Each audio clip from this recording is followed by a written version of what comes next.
Hello students, स्वागत है आप सबका आपके अपने चैनल आदित्य मैथ एकेडमी में। और जैसा कि आपको पता है, अब तक हम द्विघात समीकरण में गुणनखंड विधि के द्वारा मूलों को ज्ञात करना सीख चुके हैं। और आज हम इस वीडियो में एक्सरसाइज नंबर 4.3 स्टार्ट करने जा रहे हैं, जिसमें हम पढ़ेंगे श्रीधराचार्य फार्मूले की हेल्प से द्विघात समीकरणों के मूल किस प्रकार से ज्ञात किए जाते हैं। तो इसका पहला क्वेश्चन हम यहाँ से सॉल्व करते हैं। तो जिस किसी ने भी इससे पहले की वीडियो अगर नहीं देखी हैं तो वो प्ले लिस्ट में जा कर के पिछले की वीडियो देख सकता है, जिसमें हमने गुणनखंड के द्वारा गुणनखंड विधि की हेल्प से द्विघात समीकरणों के मूल निकालना सीखा है। तो आज उसी के क्रम में हम श्रीधराचार्य फार्मूले की हेल्प से द्विघात समीकरणों के मूल निकालना सीखेंगे। तो एक्सरसाइज नंबर 4.3 है, जिसमें हमें पहला क्वेश्चन दिया गया है कि निम्नलिखित समीकरणों के मूल ज्ञात कीजिए। जिसमें हमें पहला क्वेश्चन दिया गया है, 3 वर्ष पहले रहमान की आयु वर्षों में का व्युत्क्रम तथा अब से 5 वर्ष पश्चात की आयु के व्युत्क्रम का योग 1/3 है, तो उसकी वर्तमान आयु को ज्ञात कीजिए। देखिए, इस क्वेश्चन में हमसे क्या कहा गया है। ये क्वेश्चन काफ़ी इंपॉर्टेंट है और कई बार बोर्ड एग्जाम में आ चुका है। ठीक है, तो इसमें हमसे पूछा क्या है। सबसे पहले इन क्वेश्चंस को करने का तरीका ये होता है, सबसे पहले हमें ये देखना होता है कि आखिर हमसे पूछा क्या गया है। हमसे इसमें पूछा गया है कि उसकी मतलब रहमान की कि रहमान की वर्तमान आयु क्या है। रहमान की वर्तमान आयु क्या है, उसको ज्ञात कीजिए। तो रहमान की वर्तमान आयु को हमें ज्ञात करना है। तो हमें जो भी निकालना होता है क्वेश्चंस में, सबसे पहले हम उसको लेट कर लेते हैं। उसके लिए एक वेरिएबल हम कंसीडर कर लेते हैं।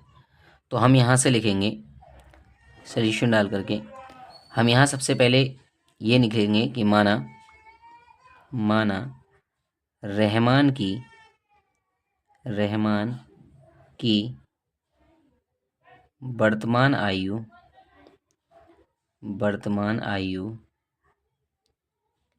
x वर्ष है।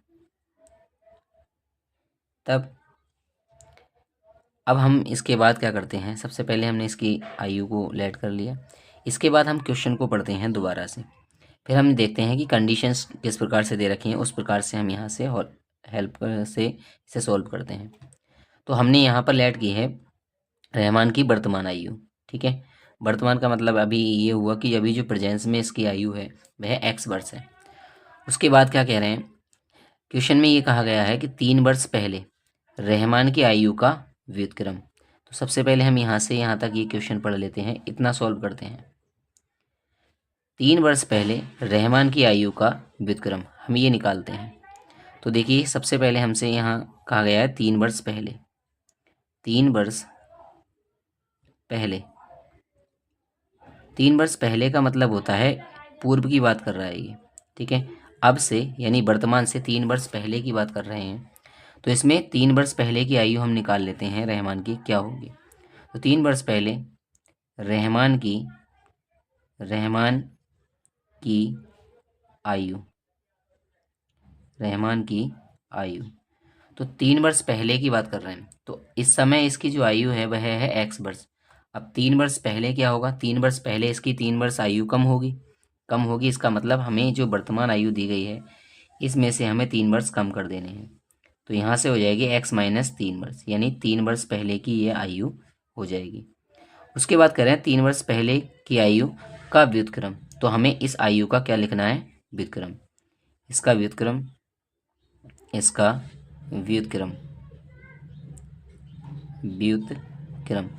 और व्युत्क्रम क्या होता है, व्युत्क्रम का मतलब होता है इसका हमें इन्वर्स लिखना है। ठीक है, तो यहाँ हो जाएगा 1 में x - 3 वर्ष, ये इस आयु का व्युत्क्रम हो गया।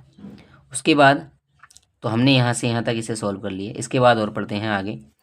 अब से 5 वर्ष पश्चात की आयु का व्युत्क्रम। अब हम इतना क्वेश्चन सॉल्व करेंगे।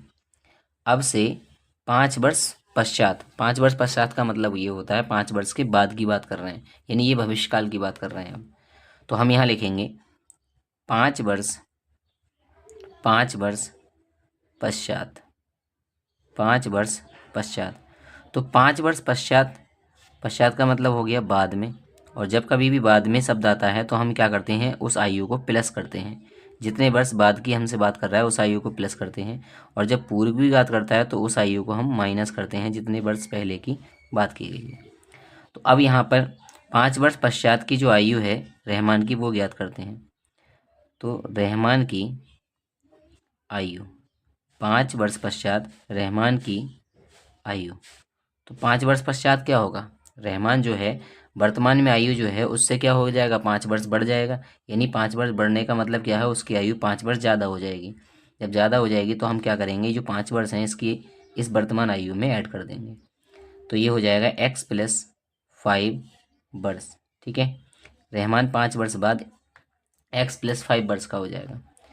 उसके बाद कह रहे हैं 5 वर्ष बाद की आयु के व्युत्क्रम, तो इसका हमें व्युत्क्रम निकालना है। तो इसका व्युत्क्रम क्या होगा, इसका व्युत्क्रम, व्युत्क्रम, तो इसका व्युत्क्रम भी उसी प्रकार से हो जाएगा x 1/x + 5 वर्ष। अब प्रश्नानुसार कह रहे हैं व्युत्क्रम का योग, का योग। अब हम पूरा क्वेश्चन दोबारा से पढ़ते हैं। 3 वर्ष पहले रहमान की वर्तमान आयु का व्युत्क्रम, तो 3 वर्ष पहले रहमान की आयु का व्युत्क्रम ये है, तथा अब से 5 वर्ष पश्चात आयु के व्युत्क्रम, तो अब से 5 वर्ष पश्चात आयु का जो व्युत्क्रम है वह है 1/x + 5 वर्ष का योग। यानी इसका, इस व्युत्क्रम का योग और इस व्युत्क्रम का जो योगफल दिया है वो दिया है 1/3।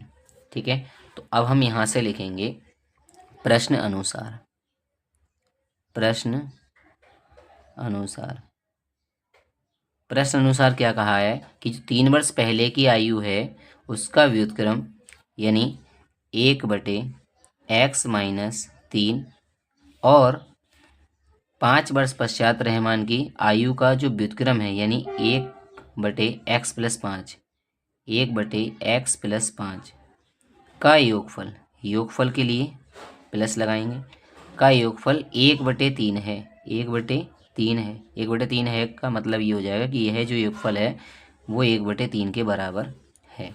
ठीक है, तो अब हम यहाँ से इस समीकरण के लिए सॉल्व करेंगे और हम द्विघात समीकरण बनाते हैं सबसे पहले। तो यहाँ से क्या करेंगे, हम यहाँ से लेंगे एलसीएम। तो इन दोनों समीकरणों को, इन दोनों फ्रैक्शंस का हम क्या करेंगे, यहाँ से एलसीएम ले लेते हैं। तो यहाँ पर x - 3 और x + 3 की मल्टीप्लाई करने पर एलसीएम मिल जाएगा हमें x - 3 × x + 5। इसके बाद क्रॉस मल्टीप्लाई करते हैं, तो x + 5 की मल्टीप्लाई 1 से करेंगे, x + 5 प्लस x - 3 की मल्टीप्लाई 1 से करेंगे तो x - 3 बराबर 1/3। ठीक है, तो यहाँ पर क्या होगा, x और ये x ऐड हो जाएगा 2x, यहाँ 5 में से 3 माइनस कर देंगे तो बचेगा 2 अपॉन x, और यहाँ मल्टीप्लाई भी कर लेते हैं नीचे। तो x की मल्टीप्लाई x के साथ में x², x की मल्टीप्लाई 5x के साथ तो 5x।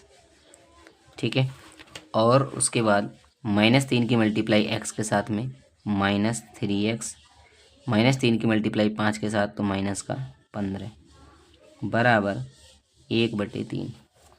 अब क्या करेंगे हम, यहाँ पर फिर से सॉल्व करते हैं। तो यहाँ 2x + 2 अपॉन में x², यहाँ 5x में से ही 3x माइनस कर देंगे तो बचेगा प्लस का 2x - 15 बराबर 1/3। इसके बाद हम यहाँ पर फिर से क्रॉस मल्टीप्लाई करेंगे। तो 3 की मल्टीप्लाई जब इधर करेंगे 2x + 2 में तो ये हो जाएगा 3 दूनी 6x प्लस 3 दूनी 6 बराबर x² + 2x - 15 की मल्टीप्लाई 1 के साथ, तो ये हो जाएगी x² + 2x - 15। ठीक है, अब इन दोनों टर्म्स के लिए हम उधर भेज देते हैं, तो यहाँ रह जाएगा 0, x² + 2x - 15 -6x - 6। ठीक है, तो ये दोनों टर्म्स उधर जाएंगी तो इनके साइन चेंज हो जाएंगे। अब हम यहाँ पलट कर लिख लेते हैं इसके लिए x², और देखिए 2x ये है माइनस का 6x ये है, तो यहाँ पर दोनों को सब्ट्रैक्ट कर देंगे तो यहाँ हमारे पास बचेगा माइनस का 4x और यहाँ 15 माइनस के 6, तो यहाँ जुड़ करके हो जाएंगे माइनस के 21। ठीक है, तो इसका बराबर आ जाएगा 0। ठीक है, तो अब हमें यहाँ पर द्विघात समीकरण मिल चुकी है, x² माइनस 4x माइनस 21। इसे हम समीकरण नंबर 1 डाल देते हैं। इसके बाद क्या करेंगे हम, इसके बाद हम तुलना करेंगे। किससे करेंगे, तो जो द्विघात समीकरण की व्यापक समीकरण होती है ax² plus bx plus c बराबर 0, हम उस समीकरण से इस समीकरण की तुलना करेंगे। तो हम यहाँ लिखेंगे समीकरण 1 की तुलना ax² plus bx plus c बराबर 0 से करने पर, जब इससे इसकी तुलना करेंगे तो a बराबर, देखिए x² का गुणांक a होता है, तो यहाँ पर x² का गुणांक कितना होगा, यहाँ x² का गुणांक जो होगा वो होगा इंटू 1। ठीक है, क्योंकि इसके साथ इंटू में कितना होगा 1 होगा, तो a बराबर आ जाएगा 1। b बराबर, b क्या होता है, b होता है x का गुणांक, तो यहाँ x का गुणांक कितना हो जाएगा -4, तो b बराबर -4। c बराबर, भाई c क्या होता है, c होता है अचर पद, तो यहाँ अचर पद के स्थान पर है -21, तो c बराबर हो जाएगा -21। तो इस तरीके से ये हमने a b c की वैल्यू फाइंड कर ली। जब a b c की वैल्यू आ जाएंगी निकल करके, तो इसके बाद हम श्रीधराचार्य फार्मूले का यूज करेंगे और श्रीधराचार्य फार्मूले की हेल्प से हम समीकरण के मूल ज्ञात कर लेंगे। तो अब हम लिखेंगे श्रीधराचार्य फार्मूले से,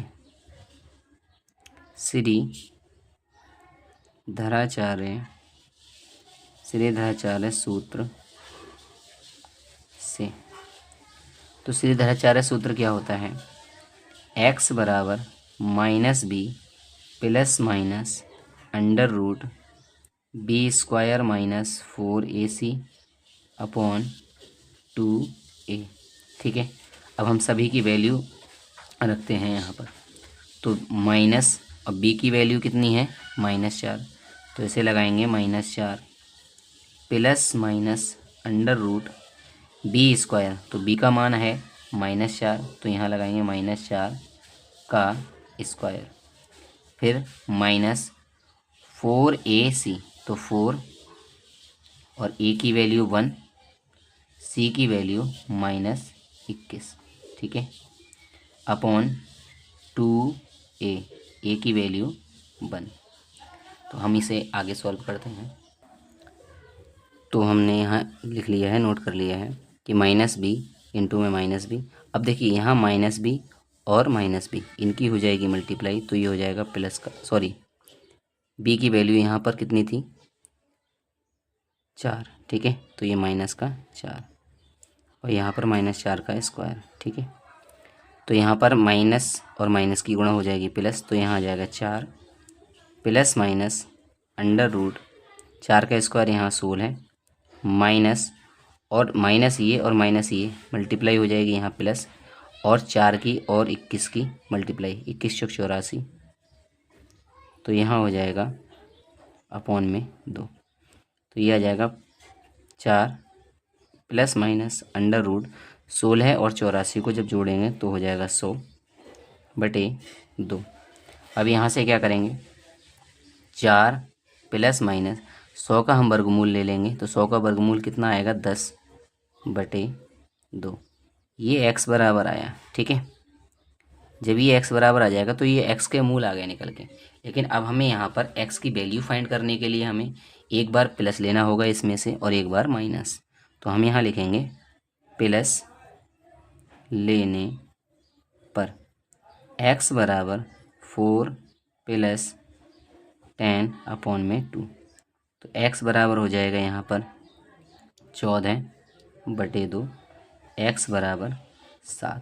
ठीक है, इधर हम लेंगे माइनस लेने पर,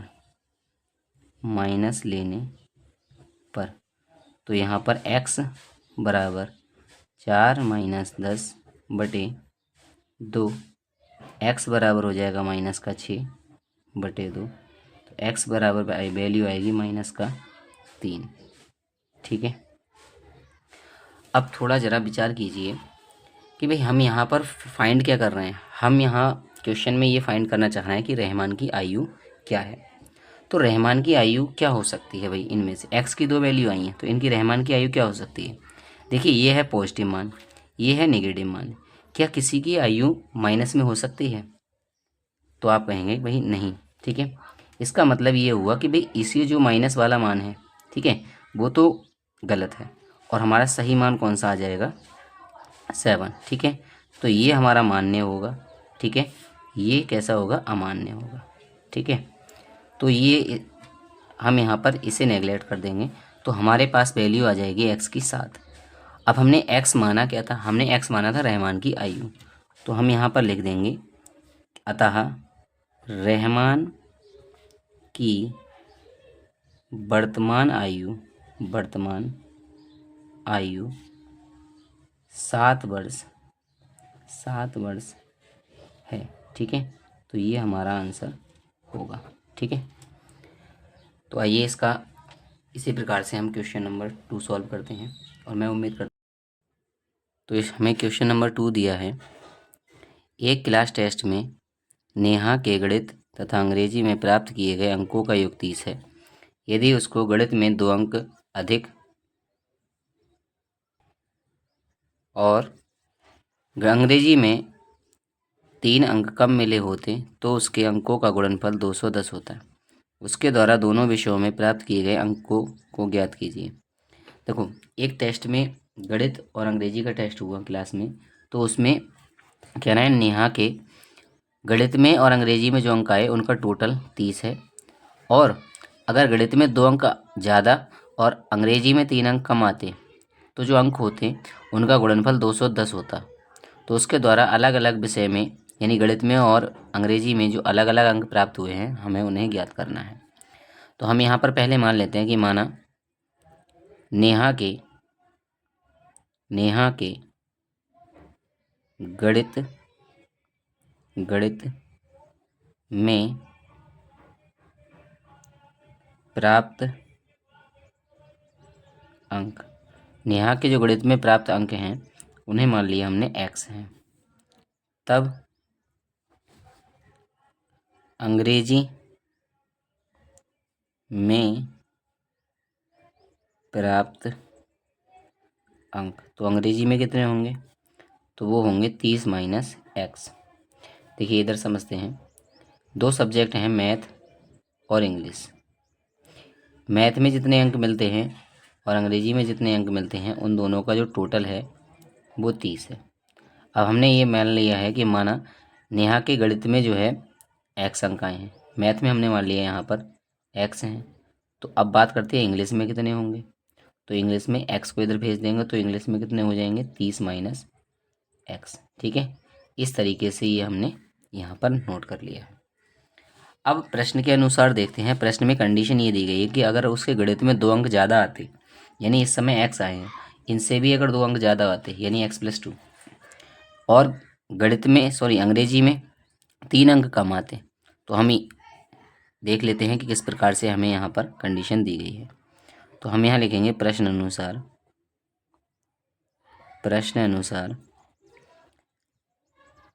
यदि गणित में 2 अंक ज़्यादा होते तो प्राप्त अंक, तो प्राप्त अंक कितने मिलते भाई, x से 2 ज़्यादा हो जाते यानी x+2, ठीक है। इसी प्रकार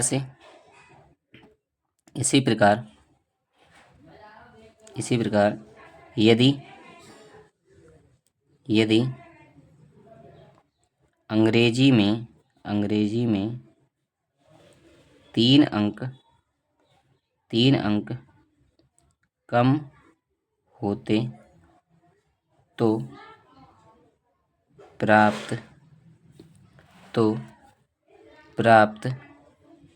अंक, तो प्राप्त अंक कितने होते, 3 अंक अगर कम होते तो भाई इस समय उसके लिए मिले हैं 30 माइनस एक्स।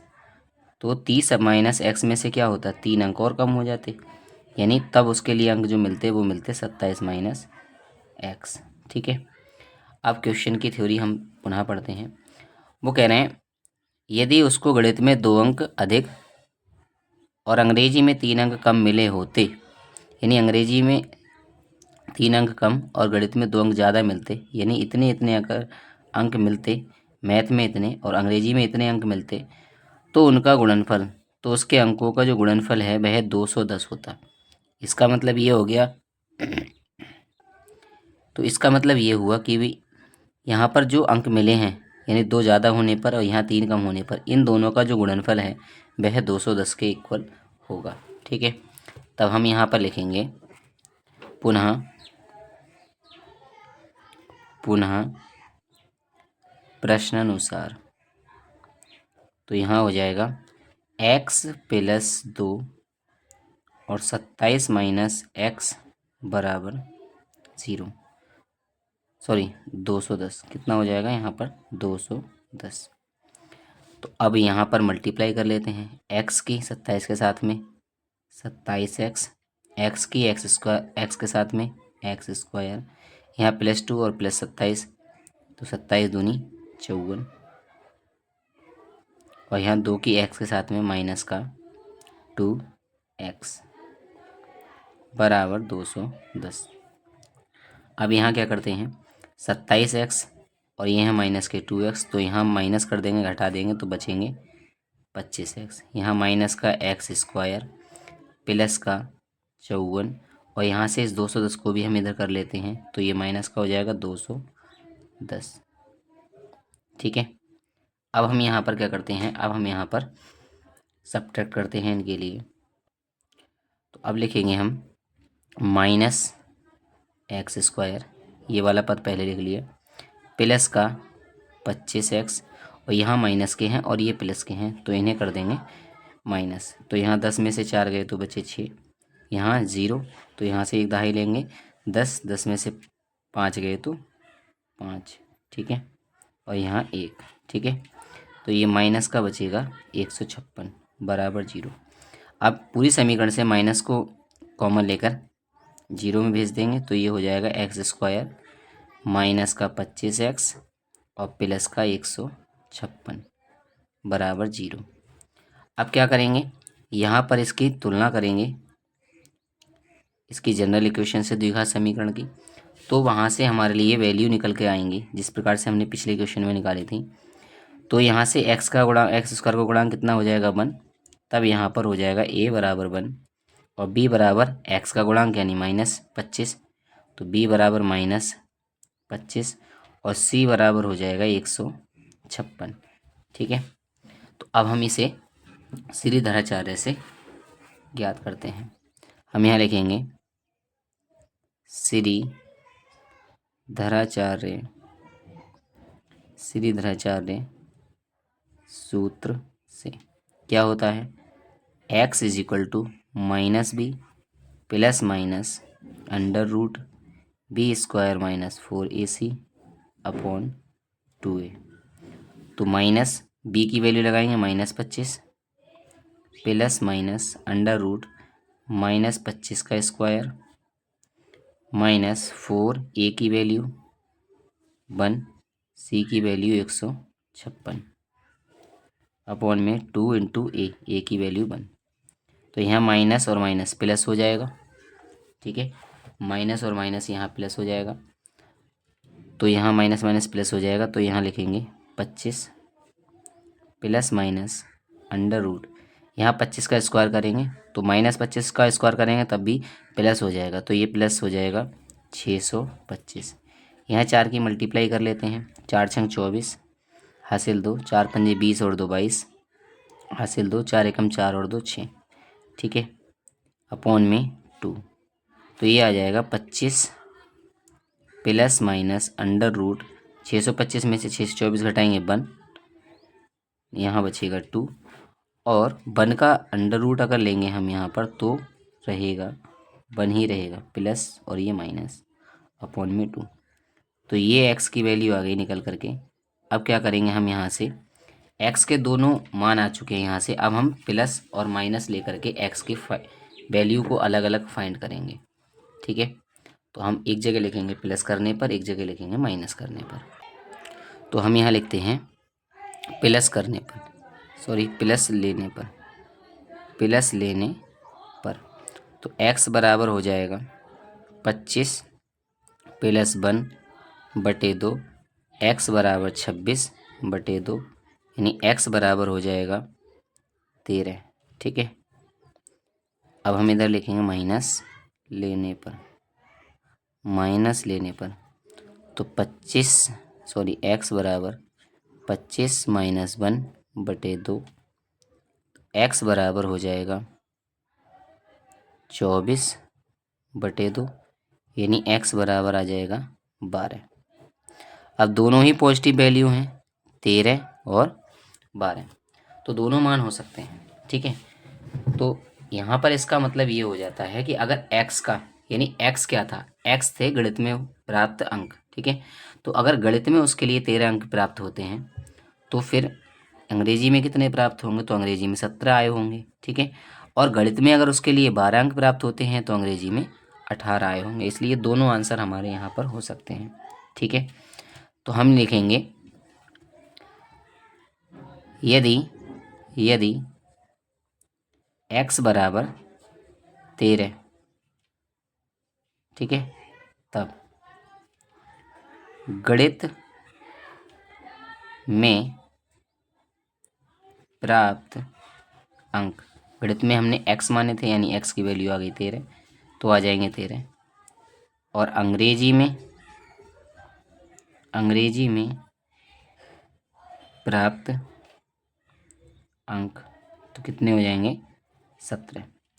और यदि x बराबर अगर हम 12 माने, x बराबर 12 माने, तब क्या होगा, तब ये होगा कि गणित में प्राप्त अंक 12 हो जाएंगे और अंग्रेजी में प्राप्त अंक कितने हो जाएंगे, 18। अंग्रेजी में प्राप्त अंक कितने हो जाएंगे, 18।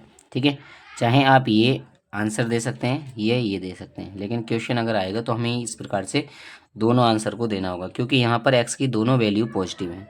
ठीक है, तो यहाँ पर अगर गणित में उसके 13 अंक हैं तो अंग्रेजी में 17 होंगे, अगर गणित में उसके 12 अंक है तो अंग्रेजी में 18 होंगे, क्योंकि दोनों का योगफल हमें कितना दे रखा था, 30। ठीक है, तो इस प्रकार से ये हमारे दोनों ही राइट आंसर हो जाते हैं।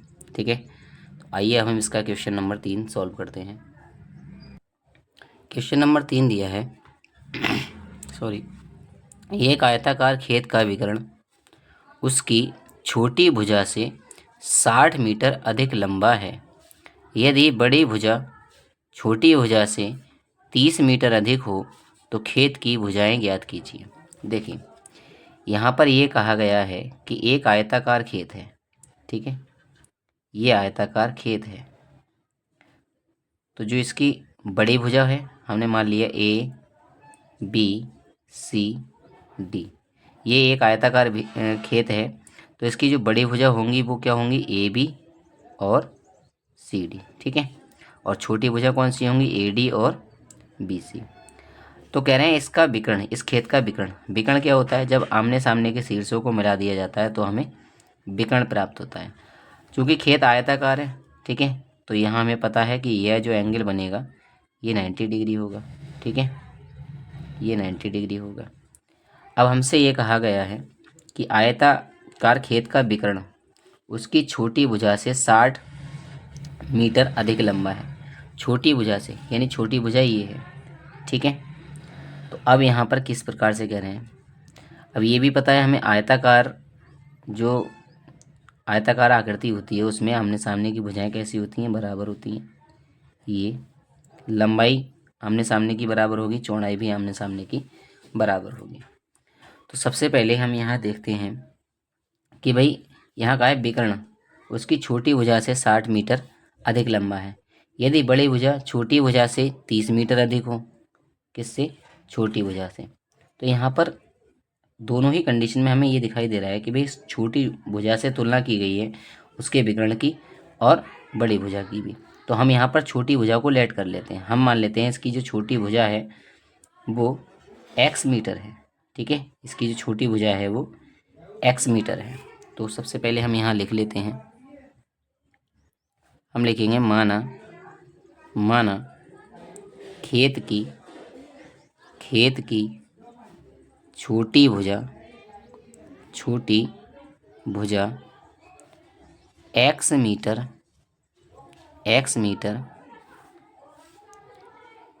है। तब सॉरी, एक आयताकार खेत का विकर्ण यानी ये उसकी छोटी भुजा से, छोटी भुजा यानी ये हमने मानी है x, इससे 60 मीटर अधिक लंबा है। यानी इस भुजा से, ये छोटी भुजा जो है इसकी भुजा से 60 मीटर ये विकर्ण क्या है, बड़ा है। यानी x प्लस 60, ठीक है, ये होगा इसका विकर्ण। और कह रहे हैं यदि बड़ी भुजा छोटी भुजा से 30 मीटर अधिक हो। बड़ी भुजा कौन सी, ये वाली, ठीक है, ये भुजा, या आप इसे कह सकते हैं, ठीक है। तो ये कितनी है, ये इस भुजा से, छोटी वाली भुजा से 30 मीटर अधिक है, तो ये हो जाएगी। अब ये यहाँ पर छोटी भुजा है, ये भी इसके बराबर होगी, यहाँ भी ये कितनी होगी, x मीटर, ठीक है। तो अब हम यहाँ पर देखते हैं क्या होगा। तब क्या होगा, जो विकर्ण होगा, हमने यहाँ ज्ञात कर लिया विकर्ण कितना होगा, विकर्ण होगा x प्लस 60 मीटर। और बड़ी भुजा कितनी होगी, बड़ी भुजा होगी यहाँ पर x प्लस 30 मीटर, ठीक है। तो अब हमारे पास ये तीनों भुजाएं यहाँ पर आ चुकी हैं।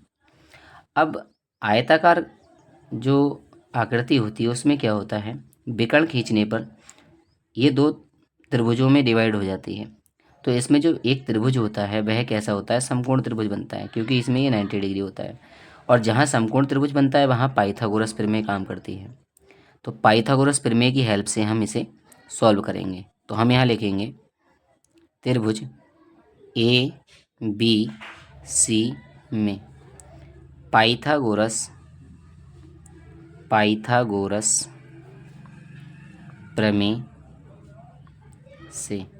अब पाइथागोरस प्रमेय किस प्रकार से लगती है, तो ये होती है कर्ण का वर्ग बराबर होता है आधार का वर्ग प्लस लंब का वर्ग।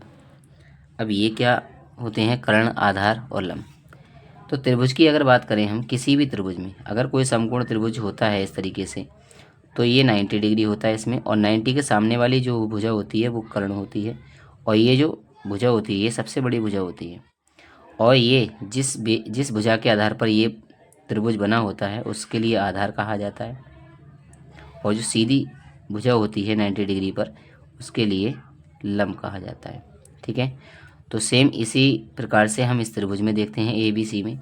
तो ये जो इसकी बड़ी भुजा है वो आधार हो जाएगी, जो इसकी छोटी भुजा है वह लंब हो जाएगी, और ये जो इसका विकर्ण है, ठीक है, वह क्या हो जाएगा, इसका कर्ण, ठीक है। तो कर्ण के स्थान पर हम इसका जो विकर्ण है वो लगाएंगे x प्लस 60 का whole square is equal to आधार है हमारे पास में x प्लस 30 का होल स्क्वायर, और लंब कितना है, लंब है x, ठीक है। तो ये x का स्क्वायर। अब दोनों तरफ हम यहाँ क्या करेंगे, x a प्लस बी का होल स्क्वायर लगा देंगे। ए प्लस बी का क्या फार्मूला होता है, ये होता है a प्लस बी का whole square is equal to A square plus B square plus 2ab, ठीक है। तो यहाँ a के स्थान पर है x, b के स्थान पर है 60, यहाँ a के स्थान पर है x, b के स्थान पर है 30। तो यहाँ लगाएंगे x स्क्वायर प्लस 60 का square plus 2 into A into V, ठीक है, यानी 60। यहाँ हो जाएगा x स्क्वायर प्लस 30 का square plus 2 into x into 30 और प्लस x स्क्वायर, ठीक है। तो अब यहाँ से सॉल्व करते हैं। तो सबसे पहले यहाँ पर देखिए क्या करेंगे, सॉल्व कर लेते हैं यहाँ थोड़ा और। एक्स स्क्वायर, यहाँ 60 का स्क्वायर कितना हो जाएगा, तो 6×6 = 36 यानी 3600, प्लस 2×12 यानी 120x बराबर एक्स स्क्वायर, और यहाँ 30 का स्क्वायर 900, प्लस 2 3 6 60x, और यहाँ हो जाएगा एक्स स्क्वायर। ठीक है, अब यहाँ पर देखिए एक्स स्क्वायर इधर है, एक्स स्क्वायर इधर है। ठीक है, और दोनों ही कैसे हैं, पॉजिटिव हैं, तो इसे इधर लेकर के आएंगे तो माइनस का हो जाएगा, इसलिए हम यहाँ पर इन्हें कैंसिल कर सकते हैं। ठीक है, अब क्या करते हैं, और बाकी जो टर्म्स बची हम उनके लिए लिख लेते हैं। तो यहाँ हमारे पास बचेगा यहाँ 3600 प्लस 120x बराबर 900 plus 60x plus x square. ठीक है, अब इन दोनों टर्म्स के लिए हम इस साइड भेज देंगे, तो 0 = 900 plus 60x plus x square, और यहाँ से इन दोनों टर्म इधर जा कर के माइनस की 3600 माइनस का 120x। तो इन्हें पलट कर लिख लेते हैं और साथ ही साथ क्या करेंगे, घटा भी देंगे। तो हम यहाँ लिखेंगे एक्स स्क्वायर, यहाँ देखिए 60x और माइनस के 120x, तो हमारे पास बचेंगे माइनस के 60x, यहाँ 900 और ये है माइनस के 3600, तो यहाँ भी आपस में इन दोनों को घटा सकते हैं। तो यहाँ हमारे पास 3600 में से ये 900 जब माइनस करेंगे तो हमारे पास बचेगा माइनस का 2700 बराबर 0। ठीक है, अभी हमारे लिए एक द्विघात समीकरण मिल चुकी है। तो यहाँ से अब हम डायरेक्टली ए बी सी की वैल्यू निकालते हैं। यहाँ पर ए बराबर क्या होगा, एक्स स्क्वायर का गुणांक, यानी एक्स स्क्वायर का गुणांक कितना है, 1, तो एक्स 1 बराबर आ जाएगा 1, और बी बराबर कितना हो जाएगा, माइनस का 60। ठीक है, क्योंकि बी क्या होता है, एक्स का गुणांक, और सी बराबर हो जाएगा माइनस का 2700, तो सी बराबर माइनस 2700। ठीक है, अब हम यहाँ से श्रीधराचार्य फार्मूले को लगाएंगे। तो हम यहाँ करेंगे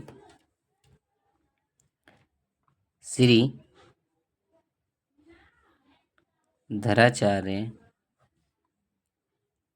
सूत्र से, फिर वही क्या लिखेंगे, क्या होता है, X square = V minus B plus minus under root B square minus 4ac upon 2a। तो माइनस का b और b का मान लगाएंगे तो माइनस का 60 plus minus under root minus 60 का होल स्क्वायर माइनस 4a का मान है 1 और सी का मान है माइनस का 2700। ठीक, इसके बाद नीचे 2a होता है, तो a की वैल्यू है 1, लगाएंगे माइनस माइनस प्लस हो जाएगा यहाँ पर, तो प्लस का 60 प्लस माइनस अंडर रूट के अंदर 60 का स्क्वायर करेंगे, तो 60 का स्क्वायर कितना हो जाएगा, 3600। ठीक है, और यहाँ पर 4 की माइनस और माइनस की गुणा प्लस हो जाएगी, और 4 की और 2700 की गुणा कर लेंगे, तो 00 4 सत्ते 28 हासिल 2 और 4 दूनी 8 और 2 10। ठीक है, तो यहाँ पर ये हो जाएगा 10,800 अपॉन में 2। आगे और सॉल्व करते हैं, तो प्लस माइनस क्या कर सकते हैं, 3600 और 10,800 इन्हें जोड़ेंगे कितना हो जाएगा, तो भाई तो देखिए 00, ठीक, और 8 और 6 14 के 4 हासिल 1, 3 और 1 4, और ये 1। ठीक है, इसे और सॉल्व करते हैं आगे, तो ये आ जाएगा 2 60 प्लस माइनस ये आया है 14,400। अब ये 14,400 कितने का वर्ग होगा, ठीक है, तो ये होगा 120 का, यानी इसका वर्गमूल लेंगे तो कितना हो जाएगा 120। ठीक है, अपॉन 2। तो ये x की वैल्यू हमारे पास आ चुकी है 60 प्लस माइनस 120/2। अब क्या करेंगे, फिर वही x की अलग अलग वैल्यू फाइंड करेंगे, प्लस लेने पर और माइनस लेने पर। तो हम लिखते हैं प्लस लेने पर। प्लस लेने पर क्या होगा, x बराबर 60 प्लस 120 बटे 2, यानी x बराबर 120 और 60 कितना हो जाएगा, 180 बटे 2। तो x बराबर हो जाएगा 90। ठीक है, x की एक वैल्यू तो आ गई 90। अब हम लिखेंगे माइनस लेने पर, माइनस लेने पर। तो माइनस लेने पर x बराबर हो जाएगा 60 माइनस 120 बटे 2, और 120 में से 60 माइनस करेंगे तो माइनस का बचेगा 60 बटे 2। इस प्रकार x बराबर आ जाएगा माइनस का 30। तो एक वैल्यू यहाँ पर x की पॉजिटिव आई है, दूसरी वैल्यू नेगेटिव। तो ये तो अमान्य होगी। ठीक है, क्यों होगी, क्योंकि ये है नेगेटिव और हम निकाल रहे हैं आयताकार खेत की भुजाएं। तो भुजाएं कभी नेगेटिव में नहीं हो सकती, इस वजह से ये वैल्यू क्या होगी, अमान्य होगी। x की ये जो वैल्यू आई है 90, यही हमारा सही आंसर होगा। अब हमने x माना किसे था, हमने x माना था छोटी भुजा के लिए। ठीक है, तब हम यहाँ पर कह सकते हैं अतः x is equal to, sorry हम लिखेंगे अतः आयताकार खेत की छोटी भुजा। तो छोटी भुजा हमने मानी थी x, जिसकी वैल्यू आ चुकी है 90, तो ये हो जाएगी 90 मीटर। फिर कहा था हमसे कि खेत का जो विकर्ण है वो 60 मीटर अधिक है इससे। ठीक है, तो खेत का विकर्ण, विकर्ण क्या है, इस छोटी भुजा से यानी इस 90 से 60 ज़्यादा। ठीक है, तो ये हो जाएगा 150 मीटर। ठीक है, और खेत की जो बड़ी भुजा है, जो बड़ी भुजा है वो छोटी भुजा से 30 सेंटीमीटर ज़्यादा है, तो बड़ी भुजा हो जाएगी यानी इस छोटी भुजा से 30 सेंटीमीटर ज़्यादा। ठीक है, तो ये हो जाएगा 90 प्लस 30 बराबर 120 मीटर। कितना हो जाएगा, 120 मीटर। ठीक है, छोटी भुजा 90 मीटर, खेत का विकर्ण 150 मीटर और बड़ी भुजा 120 मीटर। यही तीन हमारे आंसर होंगे। ठीक है, तो इसके बाद हम इसका नेक्स्ट क्वेश्चन सॉल्व करते हैं। इसका क्वेश्चन नंबर 4 हमें दिया है, दो संख्याओं के वर्गों का अंतर 180 है। छोटी संख्या का वर्ग बड़ी संख्या का 8 गुना है। छोटी संख्या का जो वर्ग है वह बड़ी संख्या का 8 गुना है। दोनों संख्याओं को ज्ञात कीजिए। अब देखिए हमें मानना क्या है यहाँ पर। ठीक है, संख्याएं तो हमें दोनों ही निकालनी है, लेकिन किस संख्या को हम यहाँ पर x माने। तो ये कह रहे हैं छोटी संख्या का वर्ग। ठीक है, छोटी संख्या का वर्ग बड़ी संख्या का 8 गुना है, बड़ी संख्या का 8 गुना है। ठीक है, तो किसी भी संख्या को हम यहाँ पर मान लेते हैं। ठीक है, छोटी संख्या का वर्ग बड़ी संख्या का 8 गुना है, बड़ी संख्या का। तो हम यहाँ पर क्या कर लेते हैं, बड़ी संख्या के लिए मान लेते हैं। सॉल्व करेंगे हम यहाँ पर, माना बड़ी संख्या x है। ठीक है, बड़ी संख्या क्या है, x है। तब तो छोटी संख्या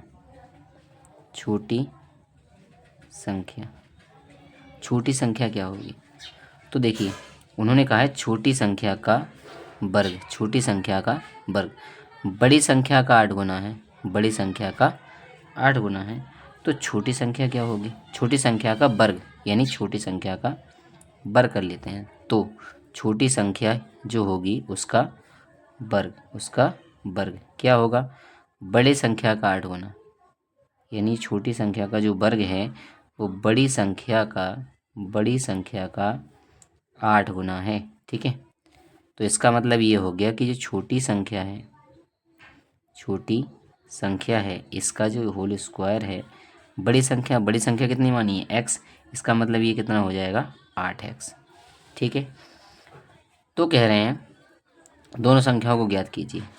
अब आते हैं प्रश्न के अनुसार, कह रहे हैं दोनों संख्याओं के वर्गों का अंतर, दोनों संख्याओं के वर्गों का अंतर 180 है। यहाँ देखते हैं प्रश्न अनुसार।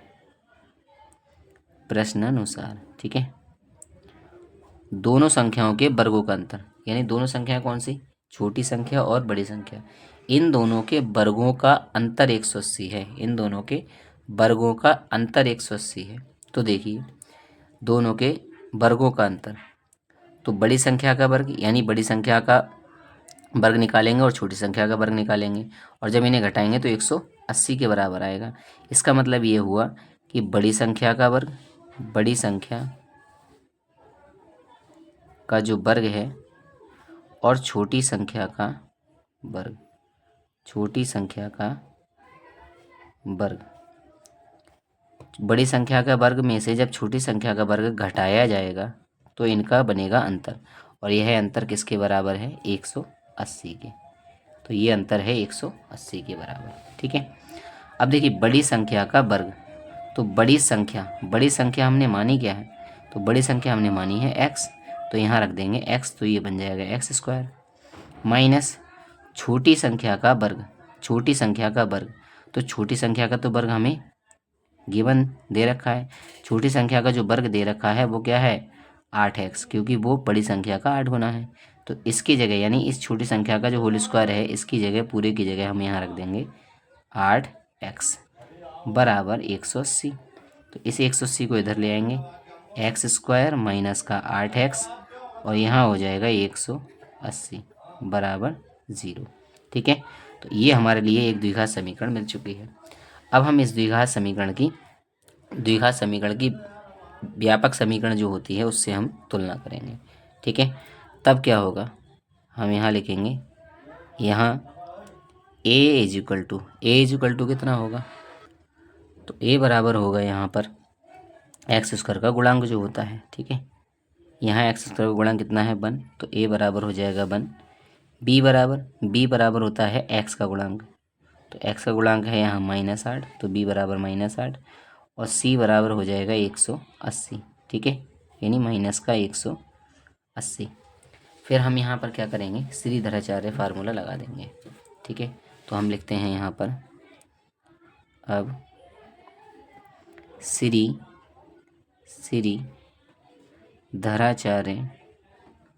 श्रीधराचार्य सूत्र, या इसी के लिए द्विघाती सूत्र भी कह सकते हैं हम, द्विघाती सूत्र से। ठीक है, क्या होता है, x equal to -b plus minus √b² - 4ac upon 2a। ठीक है, तो b की वैल्यू लगाएंगे b, और b की वैल्यू कितनी है -8, तो लगा देंगे -8 प्लस माइनस √8 का स्क्वायर माइनस 4ac। ठीक है, तो a की वैल्यू कितनी है, a की वैल्यू है 1, c की वैल्यू -180। ठीक है, तो यहाँ हो जाएगा -180 बटे 2a, a की वैल्यू कितनी हो जाएगी, a की वैल्यू हो जाएगी 1। ठीक है, तो हमने यहाँ पर मान लगा दिए हैं सभी। अब देखिए माइनस और माइनस की गुणा प्लस, और यहाँ हो जाएगा 8। ठीक है, कितना हो जाएगा 8 प्लस माइनस √, यहाँ -8 का स्क्वायर कितना हो जाएगा 64, माइनस और माइनस की गुणा प्लस, 4 की और 180 की करेंगे गुणा, तो यहाँ कितना हो जाएगा 0, 4 × 8 = 32, हासिल 3, 4 एकम 4, 4 और 3 7। ठीक है, तो यहाँ पर नीचे हो जाएगा 2। ठीक है, नीचे कितना हो जाएगा 2। देखिए यहाँ पर कितना हो जाएगा भाई, 4 एकम 4। ठीक है, 4 × 8 = 32, हासिल 3, और 4 एकम 4 और 3 7। ठीक है ना, अब यहाँ पर देखिए ऐड करते हैं हम इन्हें, प्लस माइनस कितना हो जाएगा, यहाँ पर देखिए 4 जोड़ेंगे 0 में तो 4, 6 और 2 8, और यहाँ 7। ठीक है, अपॉन में 2। तो आगे सॉल्व करेंगे हम यहाँ पर। यहाँ हो जाएगा 8 प्लस माइनस 784। अब ये 784 कितने का स्क्वायर होता है, तो इसका स्क्वायर रूट लेंगे तो आ जाएगा 28। ठीक है, यहाँ मैं लिख देता हूँ, चूँकि 28 का जो स्क्वायर होता है वो होता है 784, और जब 784 का आप स्क्वायर रूट निकालेंगे तो आएगा 28। ठीक है, तो यहाँ हो जाएगा बटे में 2। अब ये x की वैल्यू आ चुकी है। अब हम एक बार प्लस और एक बार माइनस लेंगे, तो हम यहाँ लिखेंगे प्लस लेने पर, प्लस लेने पर। तो x बराबर क्या हो जाएगा 8 प्लस 28 बटे 2, यानी x बराबर 28 में 8 जोड़ देंगे तो कितना हो जाएगा 36 बटे 2। तो x बराबर हो जाएगा यहाँ पर 18, एक वैल्यू हो जाएगी 18। यहाँ लिखेंगे माइनस लेने पर, माइनस लेने पर।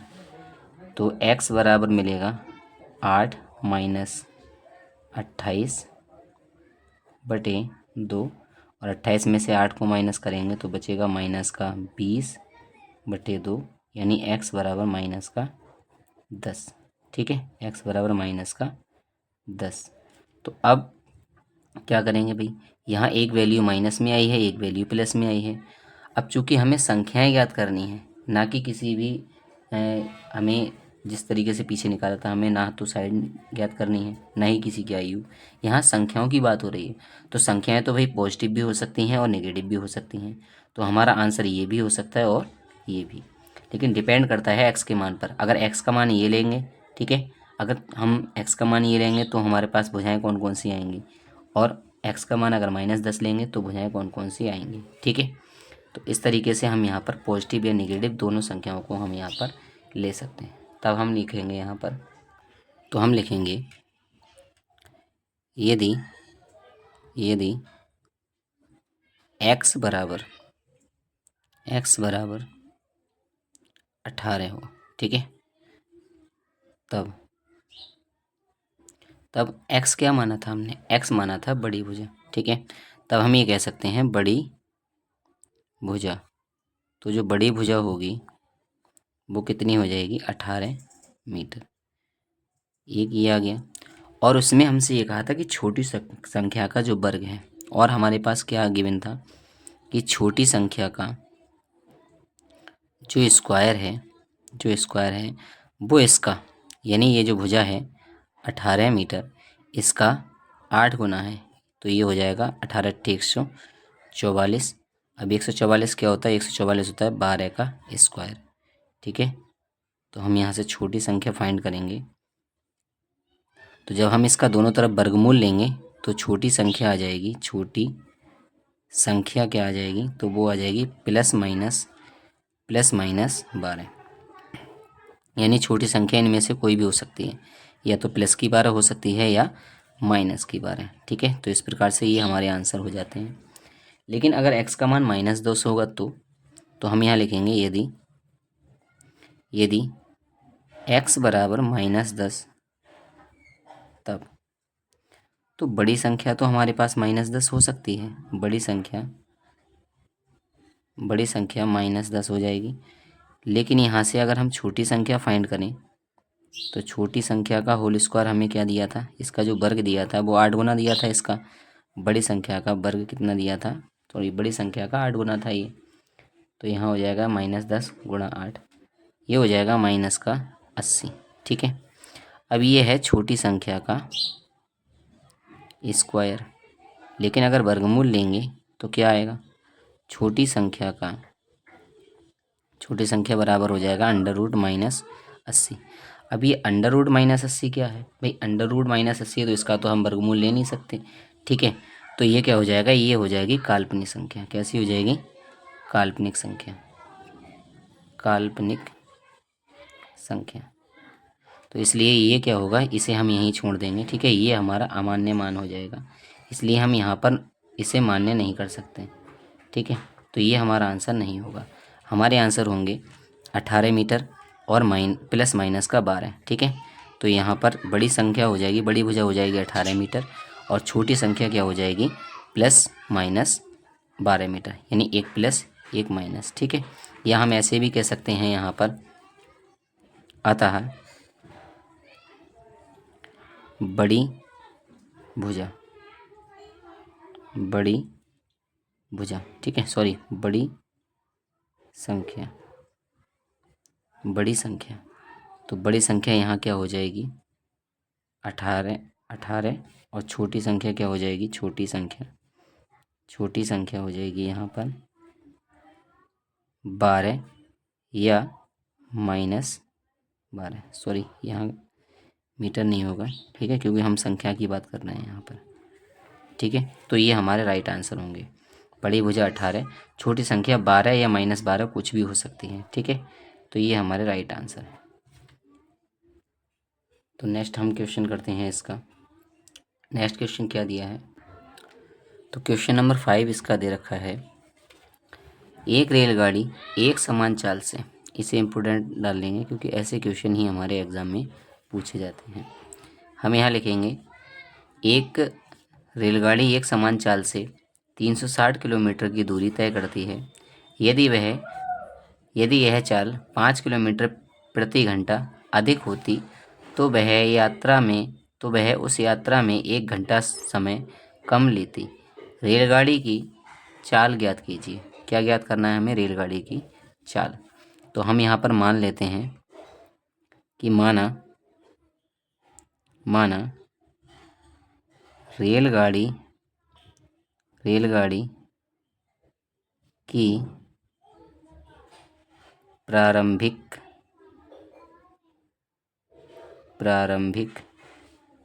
चाल, माना रेलगाड़ी की प्रारंभिक चाल बराबर x किलोमीटर प्रति घंटा, ठीक है। यानी x किलोमीटर प्रति घंटा इसकी क्या है, प्रारंभिक चाल है। अब हमें दूरी दे रखी है, दूरी है 360 किलोमीटर। तो हम यहाँ से प्रारंभिक समय निकाल लेते हैं। प्रारंभिक समय बराबर क्या होता है, समय बराबर होता है दूरी बटे चाल, ठीक है। तो इससे समय के लिए हम यहाँ पर t1 कह देते हैं, तो प्रारंभिक समय के लिए t1 कह देते हैं। अब ये दूरी हो जाएगी 360 किलोमीटर और चाल कितनी है, x किलोमीटर प्रति घंटा। तो ये इतने घंटे का समय यहाँ पर क्या हो जाएगा, प्रारंभिक समय। इसे समीकरण नंबर 1 डाल देंगे। अब आगे हमें ये कंडीशन दे रखी है, यदि यह चाल 5 किलोमीटर प्रति घंटा अधिक होती, यानी ये जो चाल है x किलोमीटर प्रति घंटा, अगर ये 5 किलोमीटर प्रति घंटा और ज़्यादा अगर हो जाए, ठीक है, तो क्या इफेक्ट पड़ेगा। तो यहाँ हम लिखेंगे, यदि प्रारंभिक चाल में 5 किलोमीटर प्रति घंटा की वृद्धि हो तो नई चाल कितनी हो जाएगी। अगर 5 किलोमीटर प्रति घंटा की वृद्धि हो जाएगी पहले वाली चाल में, तो नई चाल कितनी हो जाएगी, x + 5 किलोमीटर प्रति घंटा, ठीक है। तो नई चाल ये हो जाएगी।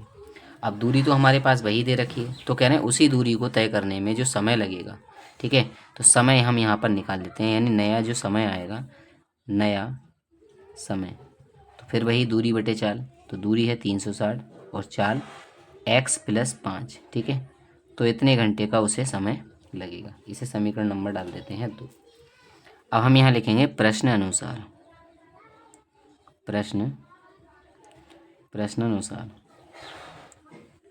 तो प्रश्न अनुसार क्या है।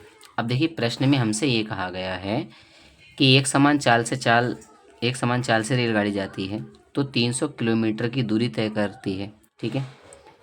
अगर चाल में 5 किलोमीटर की वृद्धि कर दी जाए, 5 किलोमीटर प्रति घंटे की वृद्धि कर दी जाए, तो वह उस यात्रा को 1 घंटा कम समय लेती है, ठीक है। यानी तब वह उस दूरी को तय करने में क्या होगा, 1 घंटा समय कम लेगी, ठीक है। अब यहाँ पर देखिए क्या है, प्रारंभिक समय हमने निकाला वो आया 360 बटे में x घंटा, ठीक है। नया जो समय निकाला कब, जब चाल बढ़ गई, तो जब चाल बढ़ेगी तो क्या होगा, समय कम होगा। ठीक है, इसके लिए हम यहाँ T2 कह देते हैं, कितना, T2। ठीक है, तो हम यहाँ लिख लेते हैं T2 इजिकल टू, तो नया समय क्या होगा, नया समय कह रहे हैं x किलो 1 घंटा कम होगा, यानी ये जो T1 है इसमें 1 घंटे का समय ज़्यादा है, इसमें 1 घंटे का समय कम है, क्योंकि चाल बढ़ी हुई है। जब चाल बढ़ेगी तो समय क्या होगा, कम होगा। जब ये समय कम है और ये समय ज़्यादा है, यानी इन दोनों में जो डिफरेंस है, इन दोनों में जो डिफरेंस है वो कितने घंटे का है, वो है 1 घंटे का। ठीक है, यानी यहाँ पर 1 घंटा ट्रेन लेट हो रही है और यहाँ 1 घंटा पहले जा रही है। ठीक है, तो 1 घंटे का यहाँ पर डिफरेंस है। तो हम ये कह सकते हैं कि प्रश्न के अनुसार भाई ये हो गया कि T1 जो है ज़्यादा है और T2 क्या है, कम है। और क्या बात हो गई यहाँ से, इसका मतलब ये हो गया कि T1 में से जब T2 घटाया जाएगा, T1 में से T2 को अगर हम माइनस करते हैं तो कितना आएगा यहाँ पर, तो आएगा 1। क्योंकि भाई उसने कहा है कि अगर रेलगाड़ी की चाल बढ़ाते हैं आप तो 1 घंटा समय कम लगता है। इसका मतलब भाई जो बाद वाला समय है, नया जो समय है वो 1 घंटा कम है और ये 1 घंटा ज़्यादा है। ठीक है, इसका मतलब क्या हुआ, इन दोनों में जो अंतर है वो 1 घंटे का है। इसलिए पहले वाले समय में से जब बाद वाला समय आप घटाओगे तो कितना हो जाएगा, 1 घंटे का फ़र्क आएगा यहाँ पर। ठीक है, अब दोनों की वैल्यू लगा दीजिए। तो भाई T1 की वैल्यू है 360 बटे एक्स माइनस T2 की वैल्यू है 360 बटे एक्स प्लस 5 बराबर 1। अब यहाँ पर हम क्या करते हैं, 360 को कॉमन ले लेंगे। तो 360 को जब कॉमन लेंगे तो हमारे पास बचेगा 1 में एक्स माइनस 1 प्लस 5 बराबर 1। 360 यहाँ पर सॉल्व करेंगे, एलसीएम लेंगे इनका x इंटू एक्स प्लस 5, उसके बाद क्रॉस मल्टीप्लाई, तो x प्लस 5 और माइनस का x बराबर 1।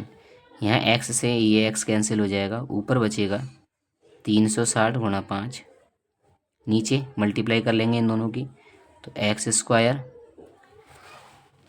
स्क्वायर। ठीक है, यहाँ हमने 360 इंटू 5 लिख लिया, यहाँ x से x कैंसिल हो गया। यहाँ लिखेंगे एक्स स्क्वायर प्लस में 5x बराबर 1। अब एक्स स्क्वायर प्लस 5x की मल्टीप्लाई 1 से करेंगे, यहाँ 5 की और इसकी मल्टीप्लाई करेंगे, तो यहाँ हो जाएगी 0, 5 छक 30 हासिल 3, 5 3 15 और 3 18 बराबर एक्स स्क्वायर प्लस 5x। जब 1800 को हम इधर भेजेंगे, ठीक है, तो हमारे पास समीकरण बन करके आएगी x square plus 5x, x square plus 5x हमने ये लिखा, और जब इस 1800 को इधर लाओगे तो ये हो जाएगा माइनस का, यानी इस समीकरण के साथ में ये हो जाएगा माइनस का। बस हमने समीकरण के लिए क्या किया है, पलट करके लिख लिया है। ठीक है, तो हमारे पास ये द्विघात समीकरण आ चुकी है। अब हम यहाँ से ए बी सी की वैल्यू फाइंड कर लेते हैं। तो यहाँ लिखेंगे हम, यहाँ a इज इक्वल टू कितना होगा, a होता है एक्स स्क्वायर का गुणांक, यानी a बराबर 1, b बराबर x का गुणांक, b बराबर 5 और c बराबर होता है अचर पद। ठीक है, यानी माइनस का 1800। ठीक है, अब हम यहाँ से श्रीधराचार्य फार्मूले से सॉल्व करते हैं। तो हम लिखेंगे श्रीधराचार्य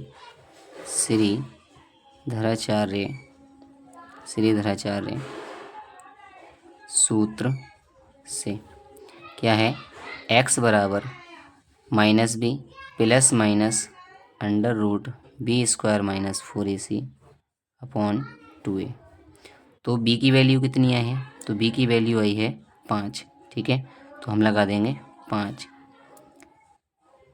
और प्लस माइनस यहाँ हो जाएगा 5 का स्क्वायर माइनस 4, a की वैल्यू 1 और c की वैल्यू माइनस 1800। ठीक है, माइनस 1800 अपॉन में 2 इंटू ए की वैल्यू 1, तो यहाँ हो जाएगा माइनस का b plus minus under root 5 का स्क्वायर 25, यहाँ प्लस माइनस की और माइनस की गुणा प्लस, और यहाँ 1800 की 4 से कर लेंगे मल्टीप्लाई, 00 4 अट्ठे 32 हासिल 3, 4 एकम 4 और 3 7। ठीक है, तो ये हो जाएगी अपॉन 2, तो x बराबर -5 प्लस माइनस अंडर रूट 7200 में जब ये 25 जोड़ेंगे तो हो जाएगा 7250 25, 7225, ठीक है, और अपॉन में 2। अब ये कितने का स्क्वायर हो जाएगा, ठीक है, तो इसकी जगह ये कितने का स्क्वायर हो जाएगा, तो यहाँ 25 और ये 8, ये हो जाएगा 85 का स्क्वायर, ठीक है, कितने का, 85 का, अपॉन में 2 है। देखिए 85 का जो स्क्वायर होगा वो होगा 5 का वर्ग 25, ठीक है, और यहाँ 8 में 1 जोड़ देंगे, 8 और 1 9, 9 8 72, ठीक है, तो ये हो जाएगा 85 का स्क्वायर, ठीक है। तो इसलिए इसका जो स्क्वायर रूट लेंगे वो कितना आ जाएगा, 85, ठीक है। तो ये x बराबर हमारे पास ये वैल्यू आ चुकी है। अब हम एक बार प्लस लेंगे, एक बार माइनस। हम लिखेंगे प्लस लेने पर x बराबर माइनस, प्लस लेने पर क्या हो जाएगा, x बराबर -5 प्लस 85/2, यानी x बराबर बचेगा यहाँ से 80 प्लस का बटे 2, x बराबर हो जाएगा 40, ठीक है। माइनस लेने पर क्या होगा, x बराबर -5 और -85/2, तो x बराबर हो जाएगा -90/2, यानी x बराबर आ जाएगा -45, ठीक है। तो इस प्रकार से ये हमारे x की वैल्यू आ चुकी है, ठीक है। तो जब ये x की वैल्यू आ चुकी हैं तो अब हम यहाँ पर क्या करेंगे, देखिए ये एक वैल्यू है ये इसकी माइनस में और एक वैल्यू प्लस में। तो हमें यहाँ फाइंड क्या करना है, हमें फाइंड करना है रेलगाड़ी की चाल, ठीक है। अब किसी भी रेलगाड़ी की चाल हुई या किसी भी वस्तु की चाल जो होगी वो कभी निगेटिव तो नहीं हो सकती, तो इसलिए ये क्या हो जाएगा, ये वैल्यू हमारी अमान्य हो जाएगी, ये तो आंसर होगा नहीं। तो हमारा आंसर हो सकता है यहाँ पर 40। तो x क्या माना था, x मानी थी हमने रेलगाड़ी की चाल, तो हम यहाँ से कह देंगे अतः रेलगाड़ी की प्रारंभिक चाल, ठीक है, कितनी हो जाएगी, 40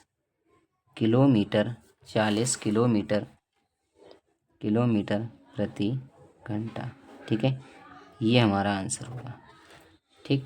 तो इस प्रकार से हम यहाँ पर ये फाइंड कर सकते हैं। तो इसका नेक्स्ट क्वेश्चन सॉल्व करते हैं। तो इसका 6 नंबर हमें क्वेश्चन दे रखा है और ये क्वेश्चन वेरी वेरी इम्पोर्टेंट हो जाता है हमारे लिए, क्योंकि ये क्वेश्चन कई बार पूछा जा चुका है और क्वेश्चन भी यहाँ पर इम्पोर्टेंट हो जाता है। ये क्या दे रखा है हमें, दो पानी के नल एक साथ एक हौज को 9 सही 3/8 घंटों में भर सकते हैं, ठीक है। बड़े व्यास वाला नल, यानी जो बड़ा नल है, हौज को भरने में कम व्यास वाले नल से, यानी छोटे नल से 10 घंटे कम समय लेता है, ठीक है। यानी अकेला अगर बड़ा नल चलाया जाता है तो वो बड़ा नल जो है छोटे वाले नल से 10 घंटे का समय कम लेता है। तो पहले नल द्वारा अलग से हौज को भरने में समय ज्ञात कीजिए। पहले नहीं, प्रत्येक नल द्वारा, ठीक है, यानी बड़ा नल और छोटा नल दोनों अलग अलग अगर चलाए जाएं तो कितने कितने समय में वो फिल करेंगे उस हौज को, ठीक है। तो एक हौज दे रखा है हमें, उस हौज को भरने के लिए 2 नल चलाए जाते हैं। तो एक छोटा नल है और एक बड़ा नल है। बड़े व्यास का नल मतलब बड़ा नल है और एक छोटे व्यास का नल है वो छोटा नल है। तो हम यहाँ पर किसी एक की वैल्यू को पहले मान लेते हैं, किसी एक का समय हम यहाँ पर पहले कंसीडर कर लेते हैं। तो अब क्वेश्चन को देखते हैं। बड़े व्यास का नल छोटे व्यास के नल से, कम व्यास वाले नल से 10 घंटे का समय कम लेता है, यानी कम व्यास वाले नल से 10 घंटे का समय कम है, किसका, बड़े व्यास वाले नल का। तो हम यहाँ पर मान लेते हैं, माना छोटा नल, जो छोटा नल है, छोटा नल एक हौज को भरने में एक हौज को भरने में x घंटे का समय लेता है, ठीक है। तो हमने यह मान लिया कि भाई छोटा जो नल है वो एक हौज को भरने में x घंटे का समय लेता है, ठीक है। तब बड़े नल द्वारा एक हौज को भरने में लिया गया समय। तो कितना समय लिया जाता है? तो बड़े नल जो है वह छोटे नल से 10 घंटे का कम समय लेता है, क्योंकि वह ज़्यादा पानी के लिए भरेगा। ठीक है, इस वजह से क्या होगा, 10 घंटे का समय वो कम लेगा। 10 घंटे का समय किससे? छोटे नल के जो समय है उससे 10 घंटे कम।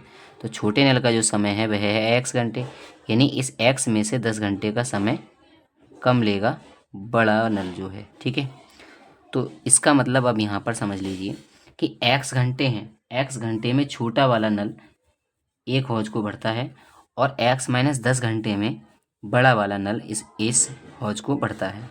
ठीक है, तो अब हम यहाँ पर लिखते हैं इन्हीं बातों को। हम यहाँ लिखेंगे कि भाई x घंटों में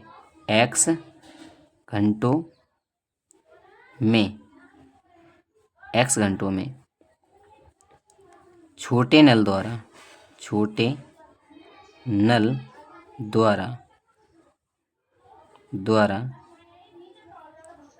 भरा गया हौज। तो कितना हौज भरा जाता है? x घंटों में एक हौज भरा जाता है। इसी बात के लिए हमने पलट कर लिख लिया कि x घंटों में छोटे नल द्वारा भरा गया हौज कितना होगा? 1 होगा। अगर हम 1 घंटे में निकालें तो हम यहाँ निकालेंगे 1 घंटे में छोटे नल द्वारा भरा हौज तो कितना भरा जाएगा? तो ये हो जाएगा 1/x। कैसे? देखिए, अगर मान लीजिए कोई टंकी है वो 2 घंटे में भरी जाती है, यानी एक टंकी अगर 2 घंटे में भरी जाती है तो 1 घंटे में वह कितनी भरी जाएगी?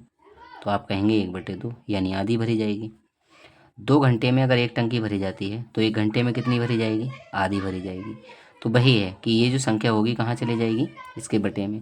तो वही है कि अगर x घंटे में एक हौज भरा जा रहा है तो 1 घंटे में वो हौज कितना भरा जाएगा? 1/x, यानी इतना भाग उस हौज का भरा जाएगा।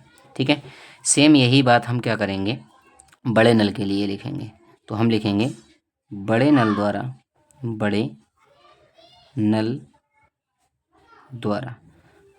द्वारा इतने घंटे में, यानी x माइनस 10 घंटे में एक हौज भरा जाता है। ठीक है, तो हम लिखेंगे x माइनस 10 घंटों में भरा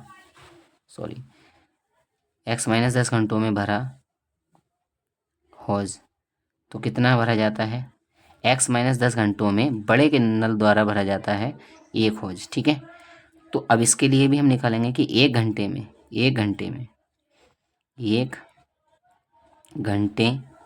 में भरा हौज तो ये कितना हो जाएगा? ये भी हो जाएगा 1/x माइनस 10, यानी कि बड़े नल जो है वो x माइनस 10 घंटों में एक हौज को भरता है। तो वही 1 घंटे में कितना काम करेगा? तो 1 घंटे में कितना भर पाएगा उस हौज के लिए? तो उस हौज का 1/x माइनस 10वां भाग जो होगा उस हौज का वो भर पाएगा 1 घंटे में। ठीक है, तो छोटे नल द्वारा इतना भरा जाएगा 1 घंटे में और बड़े नल द्वारा इतना भरा जाएगा 1 घंटे में। ठीक है, अब चलते हैं हम प्रश्न अनुसार। हम लिखेंगे प्रश्न अनुसार।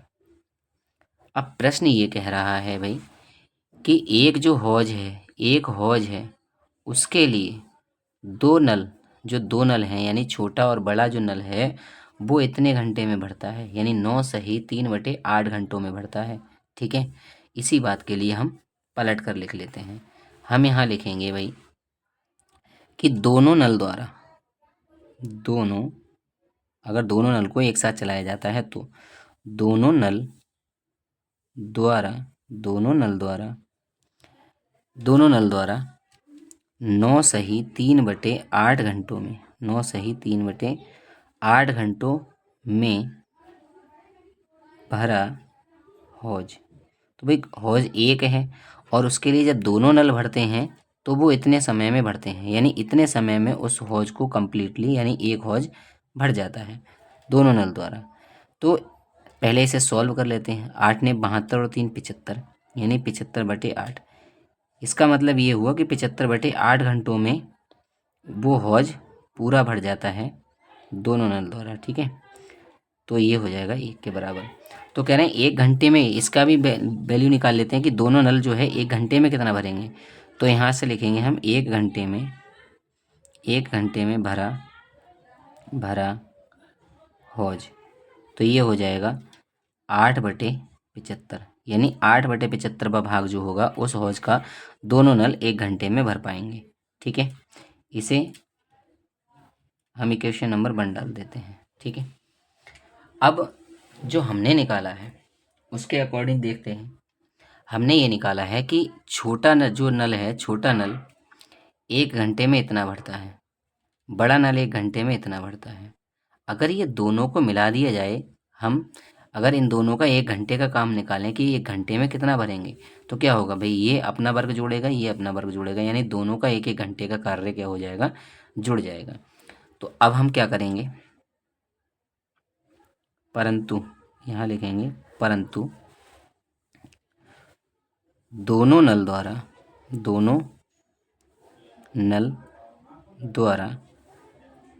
1 घंटे यहाँ लिखेंगे 1 घंटे में भरा हौज। ठीक है, तो वो हो जाएगा 1/x प्लस 1/x माइनस 10। ठीक है, तो इसे डाल देंगे क्वेश्चन नंबर 2। अब देखिए, प्रश्न ये कह रहा है कि 1 घंटे में जो हौज भरा जाएगा वह भरा जाएगा 8/75 भाग। ठीक है, और हम ये कह रहे हैं कि भाई दोनों नल द्वारा 1 घंटे में हौज इतना भरा जाएगा। तो कहने का मतलब ये है, ये जो इक्वेशन बनी है और ये जो इक्वेशन बनी है, समीकरण 1 और 2, ये दोनों कैसी होंगी, इक्वल होंगी, क्योंकि दोनों ही क्या हैं, दोनों इक्वेशन दोनों नल द्वारा यानी छोटा और बड़े नल द्वारा 1 घंटे का काम बता रही हैं। ठीक है, तो प्रश्न ये कह रहा है कि 1 घंटे में दोनों नल इतना काम करेंगे, और हमने ये निकाला है कि 1 घंटे में ये दोनों नल इतना काम करेंगे। तो ये दोनों का वर्ग कैसा हो जाएगा, इक्वल हो जाएगा। तो अब हम यहाँ से लिख देंगे समीकरण 1 व 2 से। ठीक है, तो ये हो जाएगा 1/x प्लस 1/x माइनस 10 बराबर 8/75। अब हम यहाँ से सॉल्व कर लेते हैं और समीकरण को फाइंड कर लेंगे। तो यहाँ से सॉल्व करने पर क्या होगा, यहाँ से एलसीएम लेंगे, तो एलसीएम आ जाएगा x into x minus 10 cross multiply, तो x माइनस 10 और प्लस x बराबर 8/75।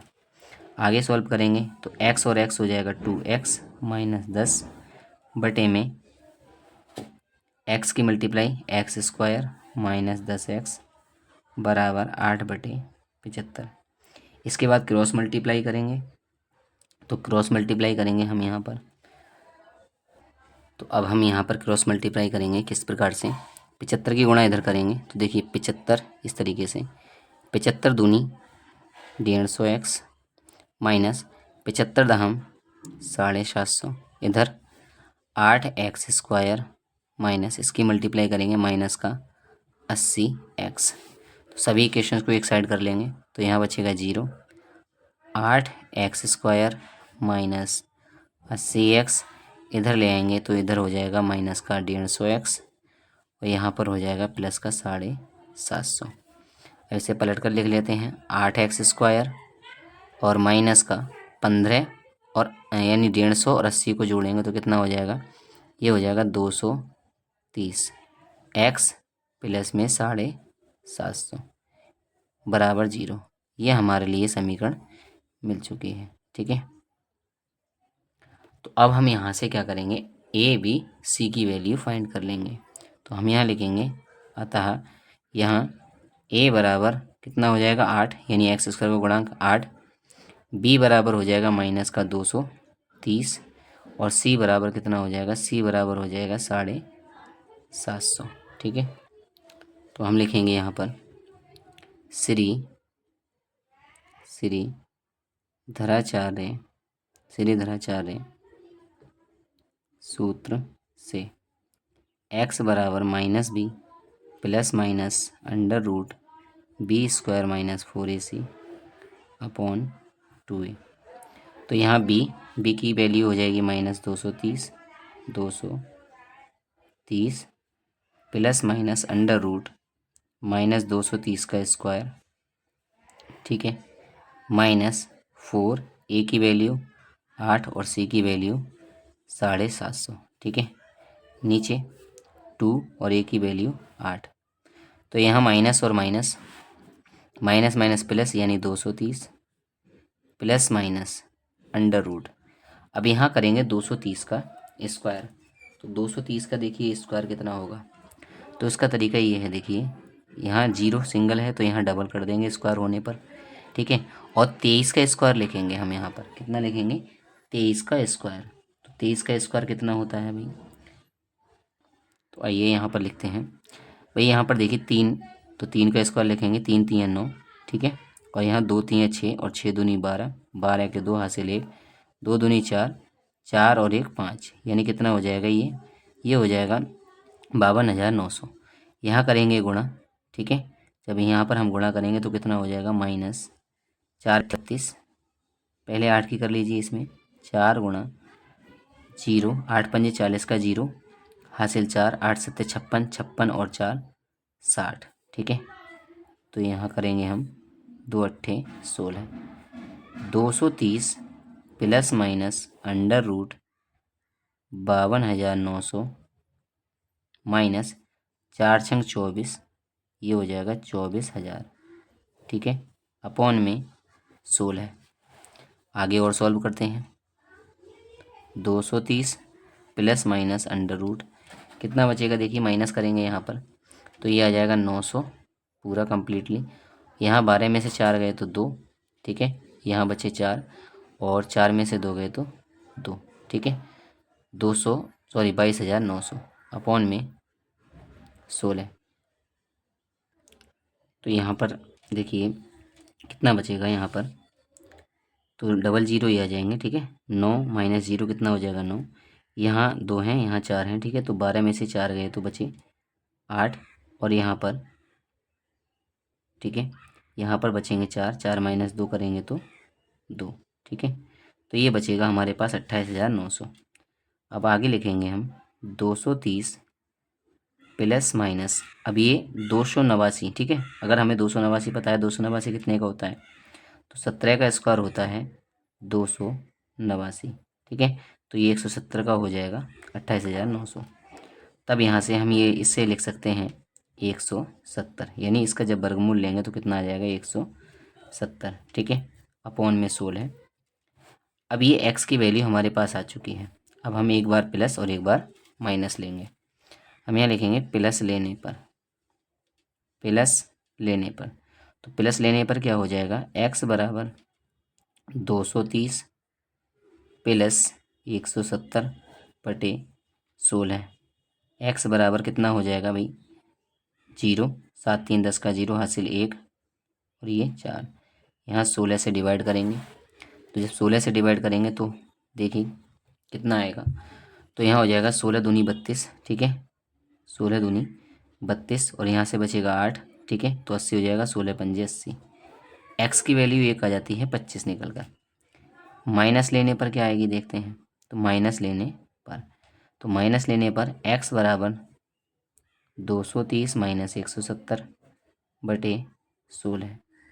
तो एक्स बराबर हो जाएगा 0, यहाँ 3 में से 7 यानी 13 में से 7 गए तो 6, ठीक है, यहाँ 1 में से 1 गया तो 0, ठीक है, यानी 230 में से 170 घटाएंगे कितना बचेगा? 60 बटे 16। तो x बराबर कितना आ जाएगा? यहाँ पर 4 से डिवाइड कर देते हैं तो 15 चौक 60 और यहाँ पर 4 चौक 16, यानी x बराबर आ जाएगा यहाँ पर 4 3 12, ठीक है, और 3 सही 4, ठीक है। x की वैल्यू ये एक रेशनल नंबर आ जाता है, ठीक है, सॉरी मिश्र संख्या आ जाती है यहाँ पर। तो कोई भी समय हमारे लिए एक तो या तो ये हो सकता है, ये हो सकता है, ठीक है। अब हमें क्या निकालना है यहाँ पर? हमें ये निकालना है कि दोनों नल जो है अलग अलग कितने कितने घंटों में नल के लिए हौज के लिए भरेंगे। तो हम यहाँ पर मान लेते हैं यदि यदि x बराबर 25 हो तो, ठीक है, x बराबर 25 हो तब क्या होगा? तब देखिए, छोटे नल द्वारा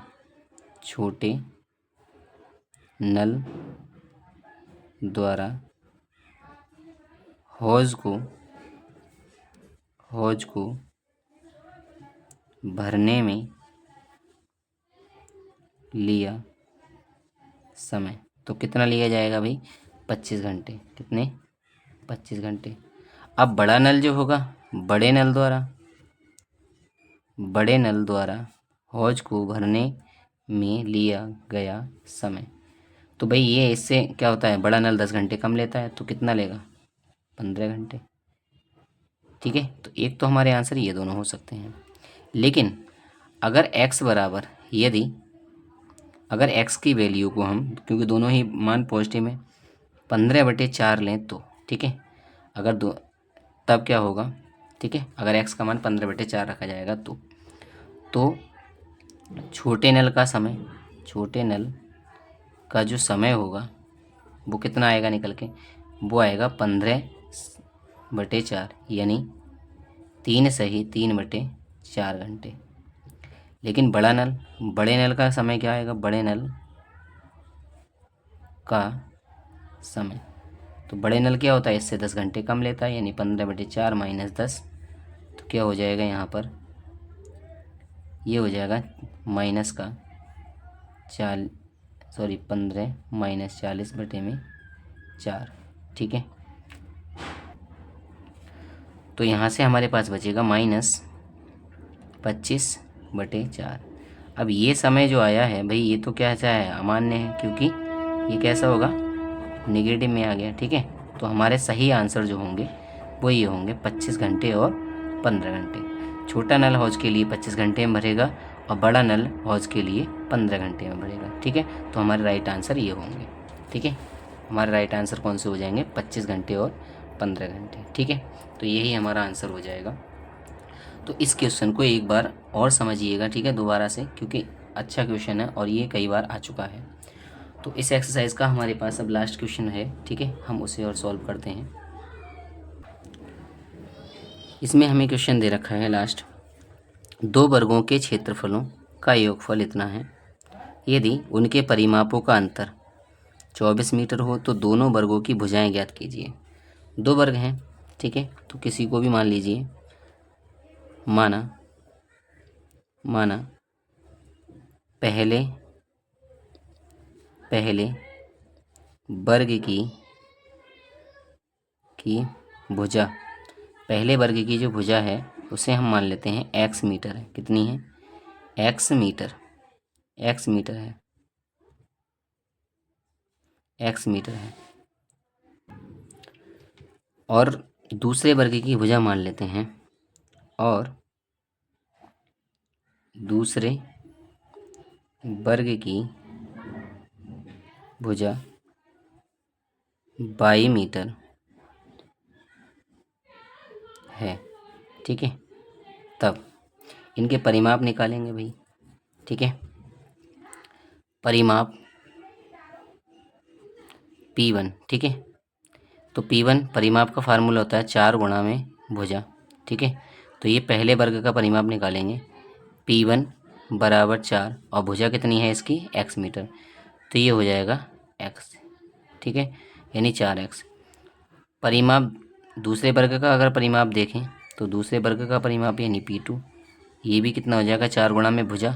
ठीक है, तो दूसरे वर्ग की भुजा मानी है हमने 22, तो ये हो जाएगा 22 मीटर। ठीक है, यानी P2 कितना हो जाएगा? 4/22 मीटर। प्रश्न अनुसार हमसे ये कहा है कि यदि उनके परिमापों का अंतर, ठीक है, कि परिमापों का जो अंतर है वह कितना है? 24 मीटर है। तो पहले वर्ग के लिए हम बड़ा मान लेते हैं, दूसरे वर्ग के लिए छोटा। हम यहाँ ऐसा मान लेते हैं कि मान लीजिए x जो है वो बड़ा है, y छोटा है, तो क्या होगा? तो प्रश्न अनुसार परिमापों का अंतर यानी P1 माइनस P2 कितना है? 24। तब यहाँ से P1 का मान 4x, P2 का मान 4y बराबर 24। पूरी समीकरण में 4 से कर दीजिए भाग, तो यहाँ से हो जाएगा x माइनस बाई बराबर 4 छंग 24। x का मान यहाँ लगा देंगे तो x का मान निकल करके आ जाएगा 6 प्लस बाई। इसे हम समीकरण नंबर 1 लिख लेते हैं। ठीक है, अब हमसे पूछा गया है और आगे हमें ये दिया गया है कि इनके जो वर्गों का अंतर है, प्रश्न अनुसार ये कहा गया है कि पहले वर्ग का जो क्षेत्रफल है यानी A1 और क्षेत्रफल के वर्ग का यानी A2 का स्क्वायर माइनस 468। देखिए, इसका मतलब ये है, हमारे पास ये दिया गया है कि भाई दो वर्ग हैं, उनके क्षेत्रफलों का अनुपात। मान लीजिए पहले वर्ग का क्षेत्रफल A1 है और दूसरे वर्ग का क्षेत्रफल A2 है, तो इनके वर्गों का यानी इनका स्क्वायर करेंगे और इनका अंतर निकालेंगे तो 468 आएगा। अब ये होता क्या है, तो ये होता है वर्गों का जो क्षेत्रफल होता है।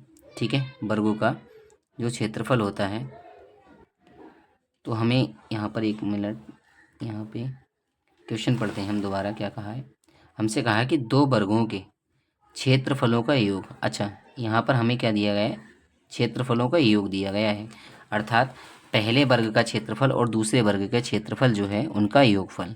ठीक है, तो हम यहाँ से ये लिखेंगे कि A1 पहले वर्ग का क्षेत्रफल और A2 दूसरे वर्ग का क्षेत्रफल, इनका जो योगफल है वह 468 है। ठीक है, अब क्षेत्रफल क्या होता है, तो क्षेत्रफल होता है भुजा की घात 2। ठीक है, भुजा की घात 2, इसका भी हो जाएगा और ये इसका भी हो जाएगा दूसरे वर्ग के लिए। ठीक है, क्योंकि A बराबर होता है भुजा की घात 2। ठीक है, तो पहले वर्ग की भुजा हमने x मानी है तो ये हो जाएगा x का स्क्वायर, दूसरे वर्ग की भुजा हमने y मानी है तो ये हो जाएगा y का स्क्वायर, और बराबर कितना हो जाएगा यहाँ पर 468। ठीक है, 468। अब हमारे पास x का मान आ चुका है। ठीक है, x का मान कितना आ चुका है, 6 प्लस बाई। तो हम यहाँ से मान लेंगे x की जगह रख देंगे 6 प्लस बाई का स्क्वायर प्लस बाई स्क्वायर बराबर 468। ठीक है, अब हम यहाँ पर a प्लस बी का होल स्क्वायर खोल देते हैं, तो यहाँ हो जाएगा 36 प्लस बाई स्क्वायर प्लस 2 छंग 12 यानी 12 बाई प्लस बाई स्क्वायर बराबर 468। यहाँ से हम जोड़ेंगे इन्हें तो बाई स्क्वायर हो जाएगा 2y स्क्वायर प्लस 12y, और ये है 36। 468 के लिए इधर ले आएंगे तो ये हो जाएगा माइनस का 468 बराबर 0। 2y स्क्वायर प्लस 12y, और यहाँ पर 468 में से 36 घटाएंगे तो 8 माइनस 6 2, 6 माइनस 3 तो 3, और यहाँ पर 4। ठीक है, तो माइनस का बचेगा 432। पूरी समीकरण में 2 से कर देंगे भाग, तो by square plus 6y minus 2 एकम 2 दूनी 4, 2 एकम 2। ठीक है, यहाँ से 2 छंग 12 यानी 216। तो हम यहाँ से a, b और c की वैल्यू फाइंड कर लेते हैं। ये हमारे पास द्विघात समीकरण आ गई है।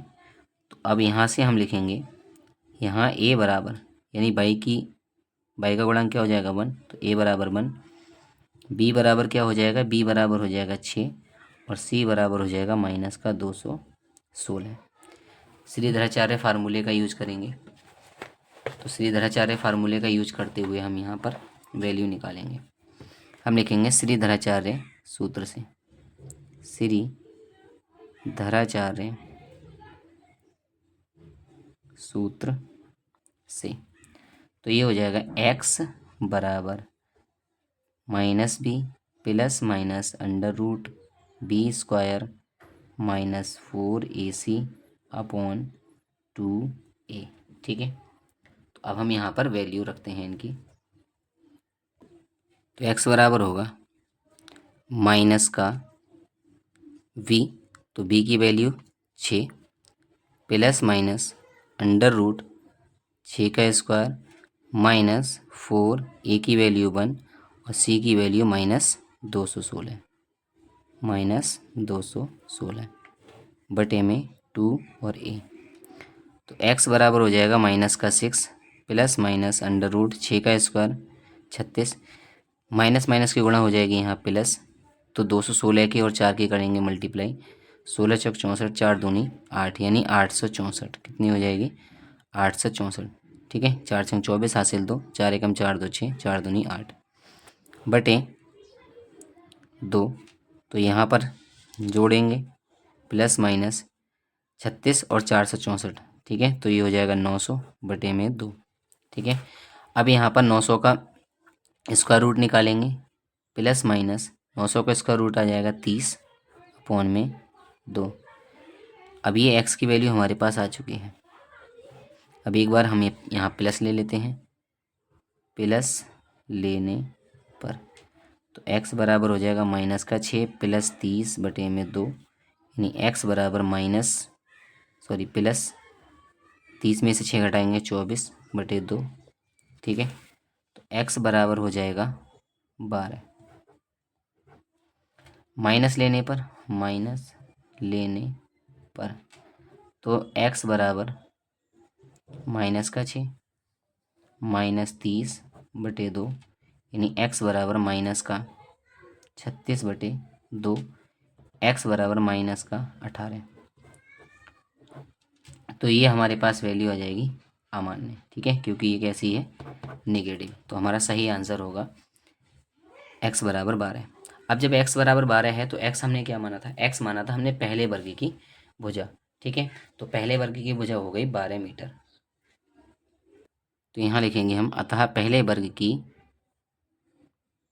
भुजा बराबर 12 मीटर। अब चूंकि हमने x की वैल्यू निकाली थी समीकरण नंबर 1 में, समीकरण 1 से क्या थी, x बराबर 6 प्लस 22। तो अब x की वैल्यू हम यहाँ लगा देते हैं। ठीक है, तो 12 बराबर 6 प्लस 22, यानी 22 की वैल्यू कितनी आएगी 12 माइनस 6। ठीक है, 22 बराबर 6। अब 22 क्या माना था, 22 माना था हमने दूसरे वर्ग की भुजा। तो हम यहाँ लिखेंगे अतः दूसरे वर्ग की भुजा। तो दूसरे वर्ग की भुजा हो जाएगी 6 मीटर। ठीक है, तो पहला आंसर हमारा ये हो जाएगा 12 मीटर और दूसरा आंसर हो जाएगा हमारा 6 मीटर। तो इस प्रकार से ये हमारी एक्सरसाइज कंप्लीट हो जाती है। आई होप ये वीडियो आपको पसंद आई होगी, और ज़्यादा से ज़्यादा इस वीडियो को लाइक और शेयर करें ताकि उन बच्चों को भी हेल्प मिल सके जो इस बार बोर्ड एग्ज़ाम की तैयारी कर रहे हैं। और इस वीडियो के जितने भी क्वेश्चन हैं, यानी इस एक्सरसाइज के जितने भी क्वेश्चन हैं, आप उन्हें बढ़िया तरीके से तैयार कर लीजिए, क्योंकि इसमें सभी क्वेश्चन काफ़ी इम्पोर्टेंट हो जाते हैं और इनमें से कोई ना कोई क्वेश्चन आपके लिए बोर्ड एग्ज़ाम में 100% मिलेगा। ठीक है, तो इस वीडियो को बार बार देखिए और ज़्यादा से ज़्यादा प्रश्नों को सॉल्व कीजिए खुद से। अगर किसी बात की कोई परेशानी आती है किसी चीज़ को समझने में, तो आप कमेंट बॉक्स में लिख सकते हैं। Thank you. तो यहाँ थोड़ा सा करेक्शन कर लेंगे, क्योंकि यहाँ पर जो समीकरण हमें दी गई है वो है 22 में। तो यहाँ सीधाचार्य का जो फार्मूला लगाएंगे वो हम 22 में लगाएंगे। तो यहाँ पर जो पहली वैल्यू आएगी हमारे पास वो 22 की आएगी। ठीक है, तो यहाँ पर हो जाएगा 22 = 2। ठीक है, तो यहाँ 22 की वैल्यू आएगी और ये 22 की वैल्यू। ठीक है, तो पहली वैल्यू जो आएगी वो 22 की। ठीक है, यहाँ 22 कर लेना है। तो यहाँ पर जो पहले वर्ग की भुजा आएगी, ठीक है, ये दूसरे वर्ग की भुजा होगी 22। ठीक है, तब यहाँ से समीकरण नंबर 1 से 22 की वैल्यू यहाँ पर लगाएंगे हम। ठीक है, ये होगा, 1 मिनट करेक्शन करना है यहाँ पर। तो ये हो जाएगा x = 6 और 22 का मान आया है यहाँ पर 12, तो ये हो जाएगा 18। ठीक है, तो x की वैल्यू आ जाएगी 18। तो जो दूसरा वर्ग है, यानी 22 की जो समीकरण मानी थी हमने, 22 मानी थी, वो दूसरे वर्ग की भुजा मानी थी। तो दूसरे वर्ग की भुजा हो जाएगी 12 मीटर। और जो पहला वर्ग है, पहला वर्ग, ठीक है, तो उस पहले वर्ग की जो भुजा होगी वो होगी 18 मीटर। ठीक है, कितनी होगी 18 मीटर। तो ये हमारे राइट आंसर होंगे 12 मीटर और 18 मीटर। थैंक्स।